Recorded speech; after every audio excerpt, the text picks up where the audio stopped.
którą mam teraz w ręku. Świat, którego już nie ma, zakazana miłość wciągnięta w wir wielkiej historii, losy 3 narodów na przestrzeni 5 dekad. To oczywiście opis fabuły kamerdynera. Czym jest ten świat, którego już nie ma? Bo wiemy, że tamte czasy były zupełnie inne. Wiemy, że ten świat w brutalny sposób został przerwany, ale czym tak naprawdę on jest? No, ten świat tak naprawdę został zmieciony przez dramatyczne wydarzenia II wojny światowej i minął i już nigdy nie wróci. Minął w 1945 roku wraz z wejściem Armii Czerwonej, kiedy przegnano tu bądź wymordowano Junkrów, kiedy nastała nowa rzeczywistość. Ta nowa rzeczywistość to jest jakby zakończenie już historii, która zaczyna się także na długo przed wojną. No tak, akcja i filmu, i książki to jest prawie 5 dekad. Ona się zaczyna, akcja się zaczyna, fabuła się zaczyna w 1900 roku, kończy się w 1945, więc to jest ogromna saga dziejów rodów kaszubskich oraz rodów junkierskich, ich współżycia. Czyli tych wielkich obszarników, którzy żyli tutaj na terenie Pomorza. Niezwykle bogatych, niezwykle wpływowych w Berlinie, wszyscy pochodzenia niemieckiego, którzy po rozbiorach przywędrowali tutaj, wybudowali wspaniałe pałace. Niektóre się zachowały, ale większość już nie ma. Mieli wielkie latyfundia, dorobili się ogromnych majątków i dzisiaj ich możemy już tylko wspominać. Bardzo różnych ludzi i wielkich. Możemy też obserwować pałace, które są taką pozostałością. Natomiast ja chciałbym tutaj jeszcze poruszyć kwestię też związaną z historią, no bo ta historia jest dosyć niejednoznaczna. To znaczy pytanie, kto tutaj był Polakiem, kto Niemcem, kto Kaszubem, nie ma tak oczywistej odpowiedzi. Czy taka niejednoznaczna i też skomplikowana historia jest ułatwieniem czy utrudnieniem dla kogoś, kto w tę historię chce jeszcze wpleść miłość i ciekawe wątki?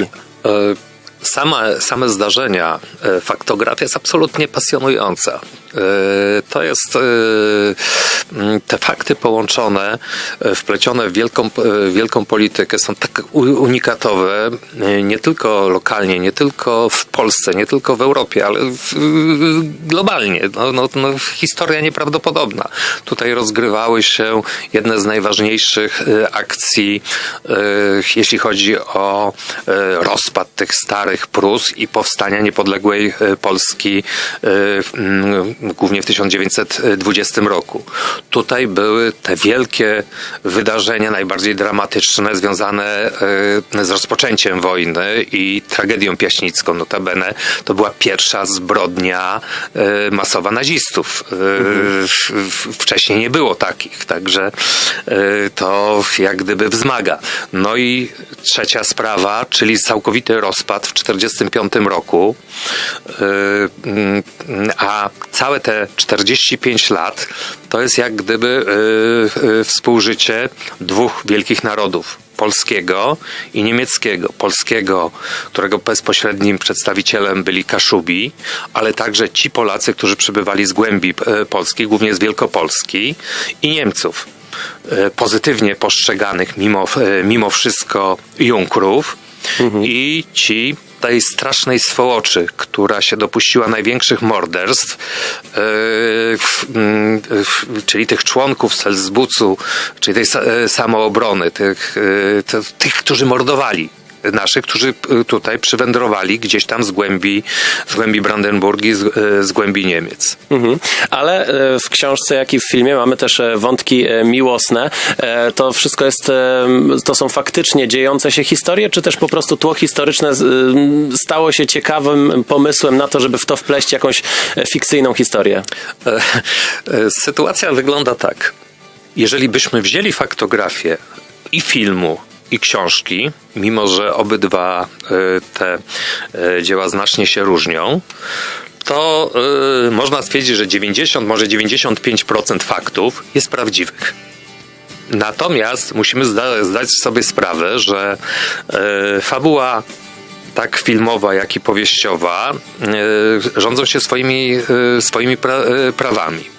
Wobec tego pewne postaci musieliśmy połączyć, pewne wątki uwypuklić i ta historia, która jest tutaj główną osią, historia miłosna Marity, czyli tej bogatej panny z bardzo bogatego, wpływowego rodu junkierskiego, i Matiego, czyli tego chłopaka, który został adoptowany, ale który ma nieprawdopodobny talent artystyczny. Ich miłość, no mogę tutaj tylko zdradzić, bardzo grzeszna, bardzo zakazana, bardzo dramatyczna, ale ma swoje wątki w faktach.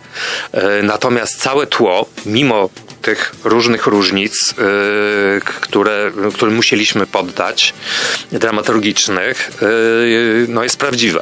Ja podam może taki przykład. Janusz Gajos, który gra jedną z głównych ról i jedna z głównych postaci książki, to jest postać Bazylego Miotkę. Postać wzorowana na dziadku jednego ze współautorów, Mirka Piepki, który urodził się w Starzynie, niedaleko starzyńskiego dworu, którego dziadek pracował na dworze jako rzeźnik.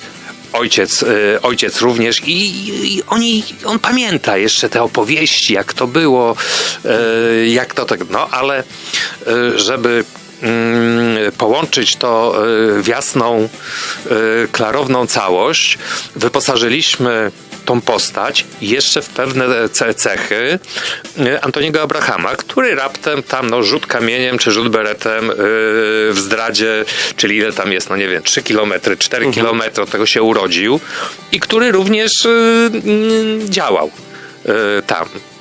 Tak więc jest to postać sklesona z tych dwóch prawdziwych, wielkich, wspominanych tam Czyli wszystkie osób. te wątki są rzeczywiście miały miejsce, po prostu zostały zmaterializowane, że tak powiem, w tej postaci.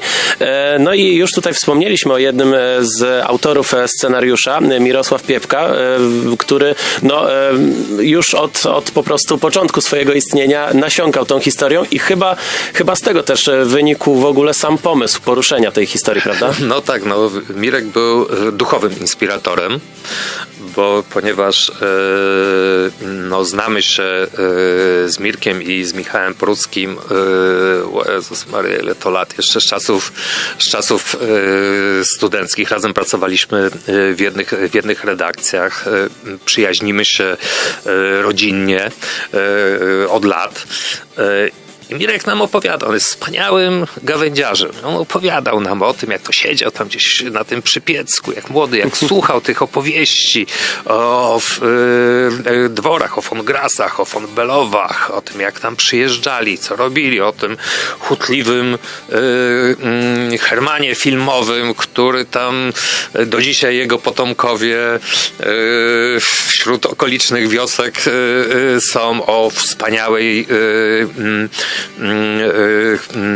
von Grassce, jak to Mirek mówił, kobiecie szlachetnej, która wielu Kaszubów wyratowała, która walczyła, była tą pozytywną postacią o dramatycznej śmierci Henrietty von Below.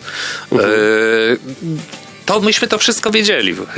Jak Filmikon zakończył produkcję swojego poprzedniego filmu, po Czarnym Czwartku był to układ zamknięty, to w zasadzie nikt nie miał wątpliwości, że Kamerdynera trzeba było zrobić. To był 14 rok. Usiedliśmy. W kilka miesięcy powstał scenariusz, a w zasadzie jego taka pierwsza pierwsza wersja.